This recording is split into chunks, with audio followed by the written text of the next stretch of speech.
campaign posted on Facebook yesterday that we need a Facebook emoji that says sad, angry, smashing patriarchy and white supremacy. So to all you geeks out there, I want you to arrange that because that would be very useful over the next 4 years. I was listening to CBC Radio last Sunday and they had 4 feminists talking about the events south of the border. And, you know, I mean, they talked about a lot of the struggles, and it's easy to awfulize about what's happening south of the border. But one of them gave us a very important piece of advice that we need to take to heart. And that piece of advice is, don't agonize, organize. And that's what women in Washington did. That's what women in Seattle did. That's what women in London did. And that's what about 4 or 5 wonderful women did here to organize this march. And so I want a really big shout out for Lisa and Sam and Lynn and Fruma and Boo. Let's give them a big hand.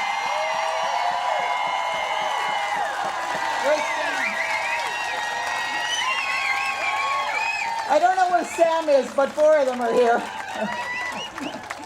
Because that's what they did. They organized because they cared, and that's really, really important. You know, and we're here to raise our voices in solidarity with our friends, with our sisters in the United States and all over the world. But we're here because we have a message for the leaders of the world. We have a very, very important message. And that message is we believe in human rights and we're going to fight to defend them.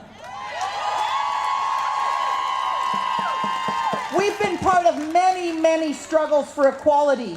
We've been part of many struggles against oppression and discrimination.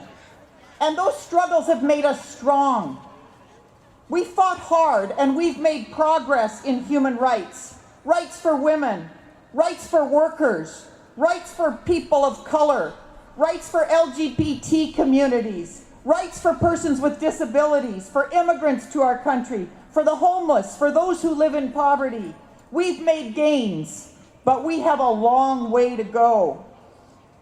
We know there are people out there who would drive us backward in that fight for human rights. And some of them are in very influential roles leading major countries. But we're not going to let regressive right-wing leaders drive back the gains we've made.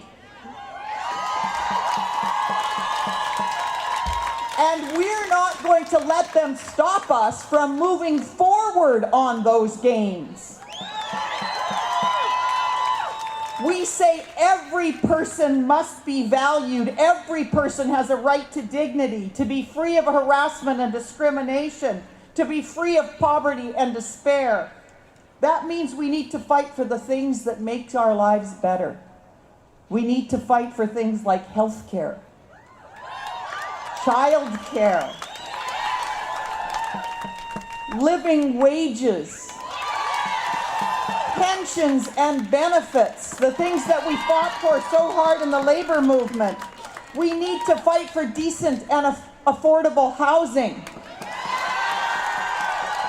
We need to fight for a poverty reduction plan so that no one lives in poverty in this province. Now, if you're a union activist, a community activist, I want to thank you for the work you've done. And I'm telling you, now is not the time to rest. Now is not the time to stop. Now is the time to up our game, to intensify our efforts, to work harder than we have ever worked before.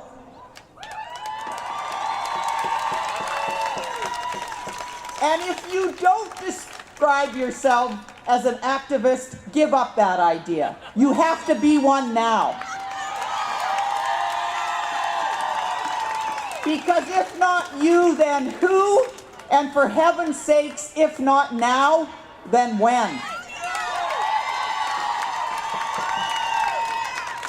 We all have to join together because you know what? We have something that is amazing. And we've seen it here today. And we've seen it all over the world today. This is the key to our success. It is our solidarity with each other.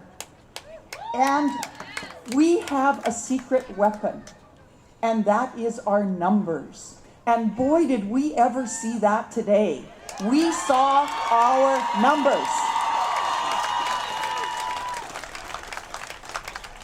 Because however you count it, and many of you know I have a bit of a background teaching math, however you count it, there are more of us than there is of them. There are more working class people than CEOs and rich people. There are more union and community activists than there are narcissistic right-wing leaders. And we need to exercise the power of our numbers in our organizations, in the streets like we did today, and at the ballot box.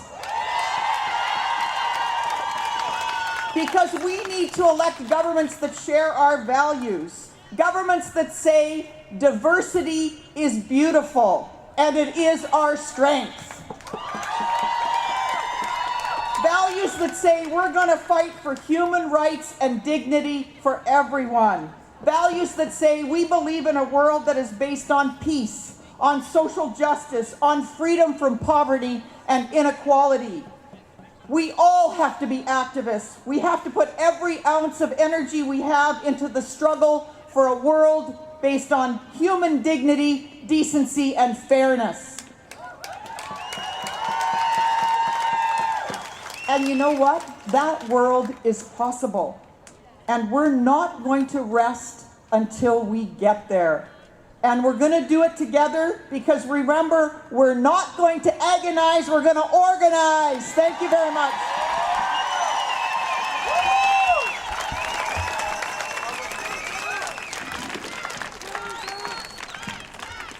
Thanks, Irene. Okay, in closing, this will be quick. We all have a lot of more protests to plan and more rallies to go to, but I'd first like to thank all of our sisters and brothers in the trades who have given us so much of the equipment and support.